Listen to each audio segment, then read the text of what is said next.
तो movement of inertia पढ़ने के बाद now the next thing that we are going to see is what radius of gyration.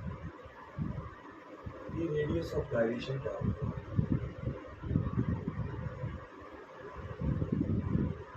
जब हम रेडियस ऑफ गायरेशन की बात करते हैं इसको कैसे शो किया जाता है? बेसिकली रेडियस ऑफ गायरेशन एक पॉइंट है। जैसे मान लीजिए कोई सी भी बॉडी थी, उसका पाइवोटेड पॉइंट था ओ, जहाँ से ये बॉडी रोटेट हो रही है और इस बॉडी के बहुत सारे पार्टिकल्स थे, M1, M2, M3, M4 and so on. और आपने इसका जब इन सभी पार्टिकल्स के थ्रू पूरी बॉडी के ओ पॉइंट के लोग मूवमेंट ऑफ इनर्शिया निकाला, I1 मान लीजिए उसको, तो वो आया आपका समेशन M से। अच्छा, मूवमेंट ऑफ इनर्शिया की एक चीज़ और जो बता दूँ कि ये स्केलर क्वांटिटी है और मूवमेंट ऑफ इनर्शिया का ऐसा ही है, मास का केजी और डिस्टेंस का स्क्वायर, मतलब केजी मीटर स्क्वायर। इसके बाद जब बहुत सारे थे तो आपने मूवमेंट ऑफ इनर्शिया निकाला, वो आया समेशन एम आर स्क्वायर, जो भी वैल्यू है।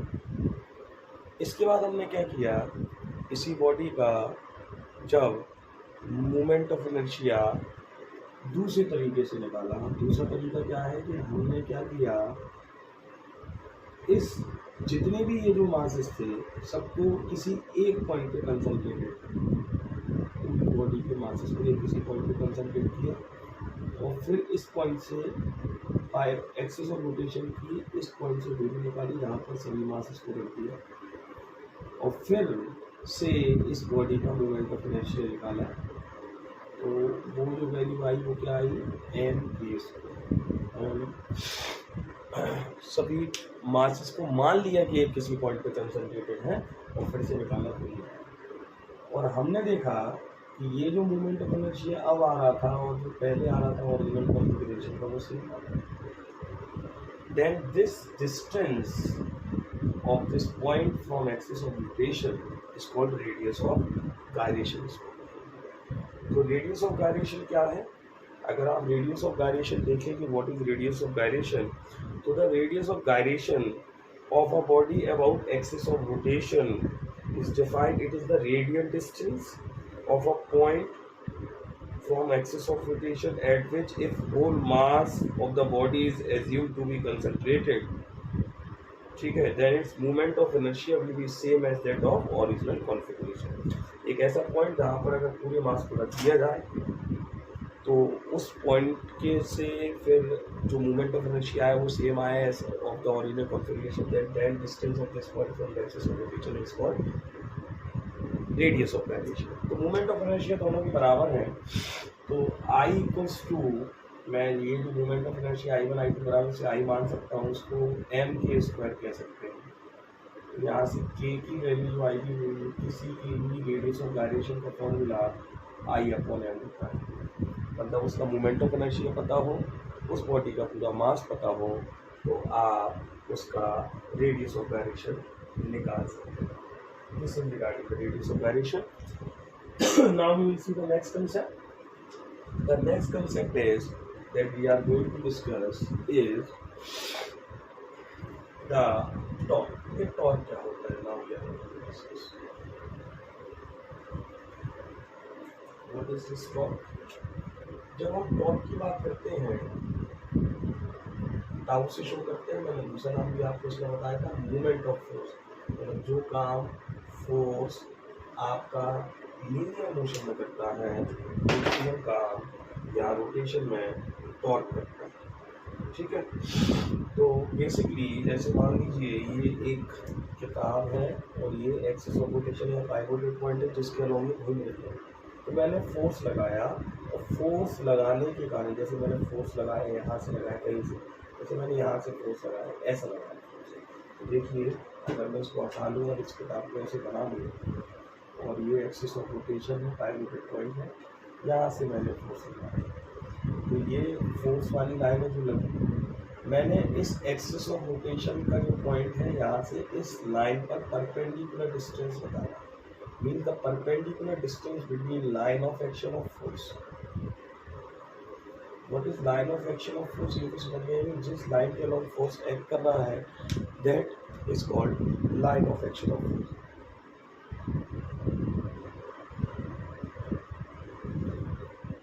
ठीक है जी। इसके बाद line of action of force ये हो गया, और ये हमारी एक्सिस ऑफ रोटेशन है, इनके बीच की परपेंडिकुलर डिस्टेंस x मान लीजिए। आप फोर्स F लगा रहे थे, तो इस बॉडी पर जो टॉर्क प्रोड्यूस होगा उसका फॉर्मूला F इंटू एक्स होता है। What is x? The distance between line of action of force and axis of rotation. Line of action of force और एक्सिस ऑफ रोटेशन के बीच की, दिस इज व्हाट वी से the torque. तो torque दो चीजें हैं, सिर्फ फोर्स लगाने से टॉर्क प्रोड्यूस नहीं होता। टॉर्क जब कोई सी चीज घूमती है तो फोर्स कितना लग रहा है, और उस फोर्स के और एक्सिस ऑफ रोटेशन के बीच की परपेंडिकुलर डिस्टेंस क्या है। इसलिए जब हम गेट खोलते हैं तो देखिए, जब हम गेट खोलते हैं तो जो हमारा हिंज होता है जहाँ से वो लग फिक्स है वो एक्सिस ऑफ रोटेशन हो गया। तो आपने देखा होगा हम फोर्स लगाते हैं, लेकिन फोर्स और एक्सिस ऑफ रोटेशन, जैसे ये मान लीजिए हमारा एक गेट है, यहाँ से ये खुल रहा है, यहाँ से फिक्स है, और यहाँ से हम इसको खोल रहे हैं। ऐसे अगर हम इसको आगे पीछे करके खोल रहे हैं तो ये फोर्स लग रहा है, ये this is been the force which has been acting, line of action of force, और ये बाइवोटेड पॉइंट है। तो ये जो दूरी होती है, गेट जितना बड़ा आपका होता है, वो आपकी परपेंडिकुलर डिस्टेंस मतलब एक्स होती है। अगर आपने देखा होगा, आप हिंज से पकड़ लीजिए और फोर्स लगाइए, कभी गेट रोटेट करता है? नहीं, नॉब से पकड़ने पे करता है। क्यों? क्योंकि एक्स जब 0 हो जाएगा तो आप कितना भी फोर्स लगाते रहें, टॉर्क प्रोड्यूस, रोटेशन प्रोड्यूस नहीं होगा। ठीक है। तो बेसिकली जब कोई बॉडी रोटेट करती है तो टॉर्क प्रोड्यूस होता है। ठीक है। एक चीज़ और, टॉर्क बढ़ाने के क्या क्या तरीके हैं, या तो फोर्स बढ़ा दीजिए तो टॉर्क बढ़ जाएगा, या एक्स बढ़ा दीजिए तो टॉर्क बढ़ जाएगा। अब फोर्स तो हमेशा बढ़ा नहीं पाते हैं, दो तरीके हमारे पास, दोनों तरीके से हम टॉर्क की वैल्यू को इंक्रीज कर सकते हैं। ठीक है। तो बेसिकली जो दूसरा तरीका है टॉर्क को बढ़ाने का, एक्स बढ़ा दीजिए। इसके मैं आपको प्रैक्टिकल केसेस बताऊंगा। आपने देखा हो कि हमारे गेटों में जो नॉब लगा रहता है हिंज से, वो एंड पर लगा रहता है। उसका रीज़न ही यही है क्योंकि आपको टॉर्क चाहिए उस गेट को खोलने के लिए। और अगर टॉर्क का जैसे ऐसा यूनिट देखिए आपको क्या होगा, फोर्स का ऐसा यूनिट मीटर और डिस्टेंस का मीटर, तो ऐसा यूनिट मीटर हो गया। टॉर्क एक जो चीज़ मैं बता दूँ, फॉर एग्जाम्पल पे आ रहे हैं, टॉर्क एक वेक्टर क्वांटिटी होती है क्योंकि मैग्नीट्यूड और डायरेक्शन दोनों होता है। और ये एक एक्सियल वेक्टर होता है क्योंकि ये क्लॉकवाइज या एंटी क्लॉकवाइज ही होता है। ठीक है। This has been an axial vector, a torque is an axial vector होता है।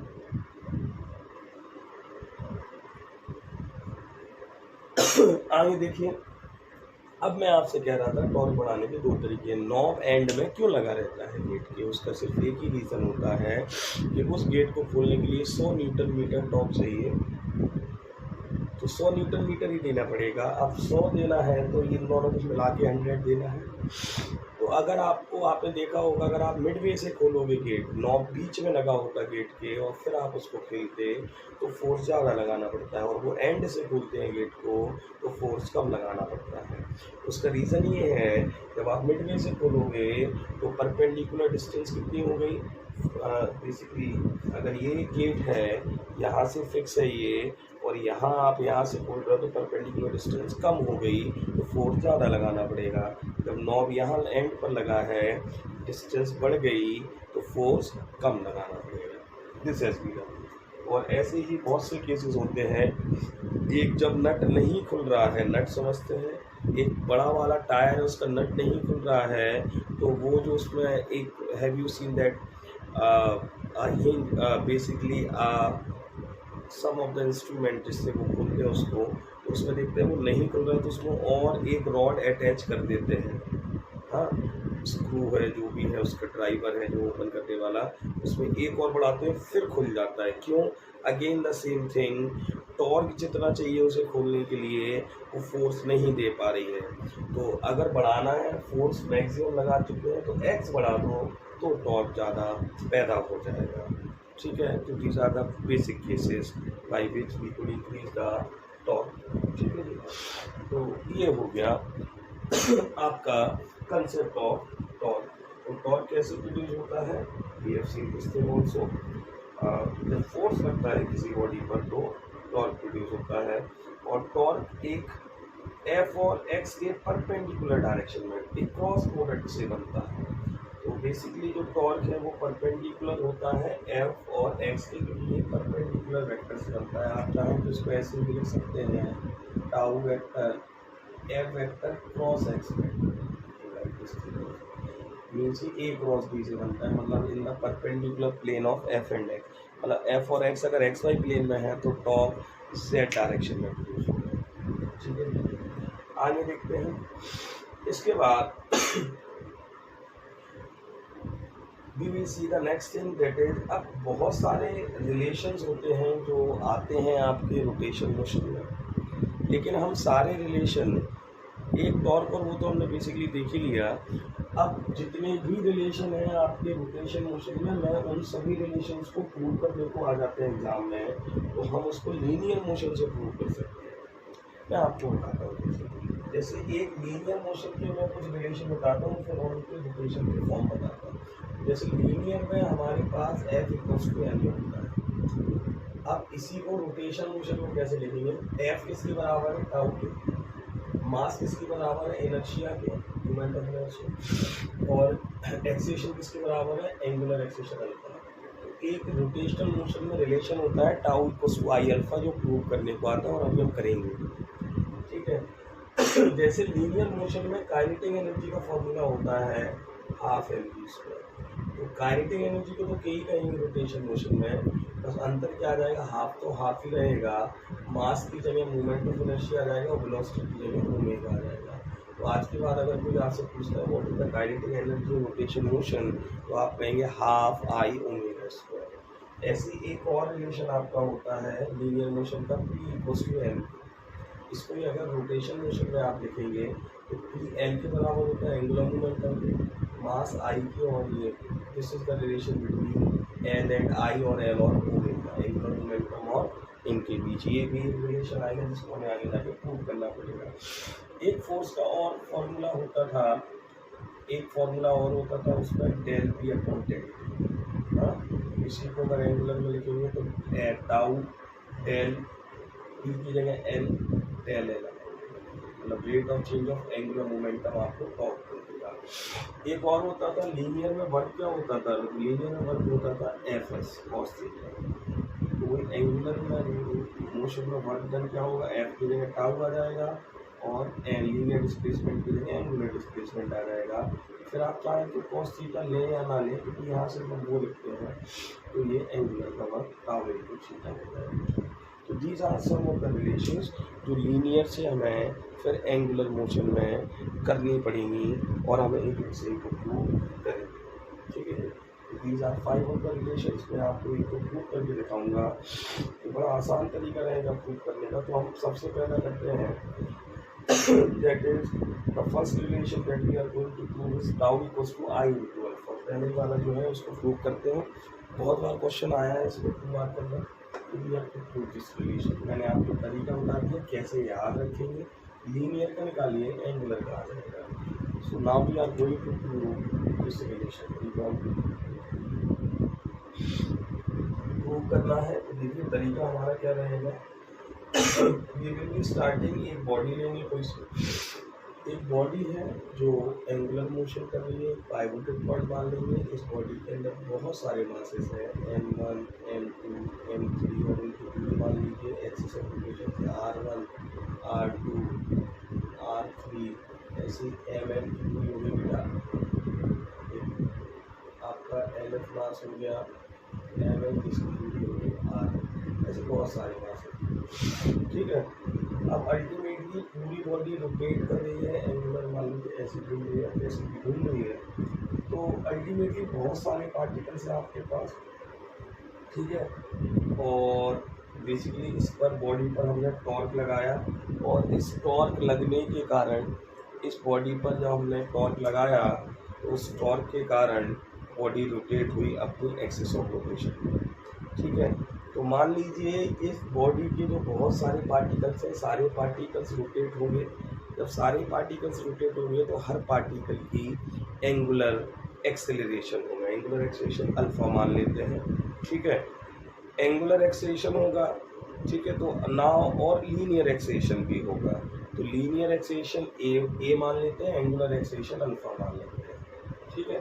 तो पहले पार्टिकल का एंगुलर और लीनियर की भी तो आपको रिलेशन पता है। अगर आपको लीनियर एक्सेलरेशन चाहिए तो आप एंगुलर एक्सेलरेशन में रेडियस का मल्टीप्लाई कर दीजिए। जैसे फर्स्ट पार्टिकल की अगर आप लीनियर एक्सेलरेशन निकालेंगे तो आप रेडियस, पहले पार्टिकल का रेडियस r1 जिस बॉडी के अलाउंड घूम रहा है, इंटू उसका एंगुलर एक्सेलरेशन अल्फा। एक चीज़ याद रखिए, जिन लोगों को नहीं पता है कि ये चीज़ याद रखिए, जब कोई सर्कुलर मोशन में पार्टिकल्स करते हैं, जैसे पार्टिकल m1 यहाँ है, पार्टिकल m2 यहाँ है, और दोनों पार्टिकल इससे पॉइंट के अलॉन्ग सर्कुलर मोशन कर रहे हैं, तो आपको जो चीज़ याद रखनी है कि इन पार्टिकल की एंगुलर एक्सेलरेशन सेम होगी, लेकिन पार्टिकल की लीनियर एक्सेलरेशन अलग अलग होगी, क्योंकि इसका रेडियस r1 है और दूसरे पार्टिकल का रेडियस अलग है।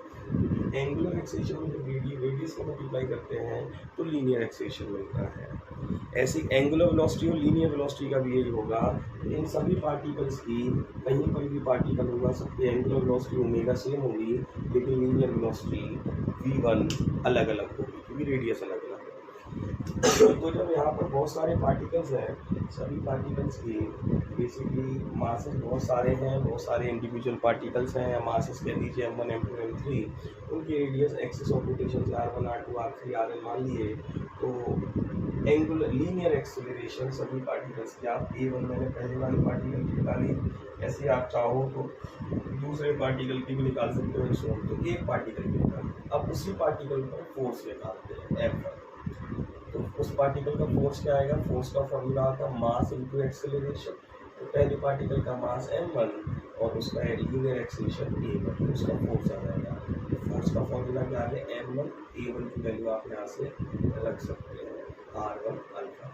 This is force on first particle. जब लीनियर फोर्स आ गया तो टॉर्क भी निकाल सकते हैं इस पार्टिकल का, टाउ क्या होता है, बेसिकली हमने फॉर्मूला पढ़ा था, tau equals to force into perpendicular distance. Perpendicular distance, ये जो रेडियस होता है वो परपेंडिकुलर डिस्टेंस होता है। तो f1 इंटू r1 जब आप कर देंगे तो पहले पार्टिकल का टॉर्क मिल जाएगा। तो f1 की वैल्यू क्या है, m1 r1 alpha into r1, तो m1 r1 स्क्वायर अल्फा हो जाएगा। This is torque on first particle. इसी तरीके से आप सेकंड पार्टिकल का भी a2 निकालेंगे, फिर f2 निकालेंगे, फिर टाउ2 निकालेंगे। तो बेसिकली सेकंड पार्टिकल का टॉर्क आएगा m2 r2 square alpha and so, ठीक है। ऐसे ही आप चाहें तो nth पार्टिकल, टोटल टॉर्क जो लग रहा है वो आप सेम डायरेक्शन में घूम रहे हैं, तो सीधा आप एनालिटिकल एडिशन कर सकते हैं अपने टाउ, ठीक है, टोटल टॉर्क। तो जब आप इन सबको जोड़ेंगे, पहले का कितना आया, m1 r1 स्क्वायर अल्फा, दूसरे पार्टिकल का m2 r2 square alpha and so. तो जब आप बेटा इसमें अल्फा कॉमन आ जाएगा, अंदर क्या बचेगा, m1 r1 square, m2 r2 square and so mn rn square. बेटा अगर मैं कहूँ आपसे कि ये जब इतने सारे पार्टिकल्स थे तो इन एक्सिस ऑफ रोटेशन आई है, तो इसका मोमेंट ऑफ इनर्शिया क्या होगा, समेशन mr स्क्वायर, और समेशन mr स्क्वायर की वैल्यू क्या होगी, m1 r1 square plus m2 r2 square. देखो यही वैल्यू मिल रही है कि नहीं, ये मोमेंट ऑफ इनर्शिया आ गया कि नहीं आ गया। तो इसकी जगह अगर मैं मोमेंट ऑफ इनर्शिया लिख सकता हूँ आई, तो आप देख सकते हैं हमारा जो टाउ का फॉर्मूला हो गया वो अल्फा इंटू आई हो गया, I into alpha. This is we have prove this relation, ठीक है, that is tau equals to I alpha. इसी तरीके से आप कोई सी भी रिलेशन को प्रूव कर सकते हैं। This is the relation between tau and I, ठीक है। Now we are proceeding to the next relations.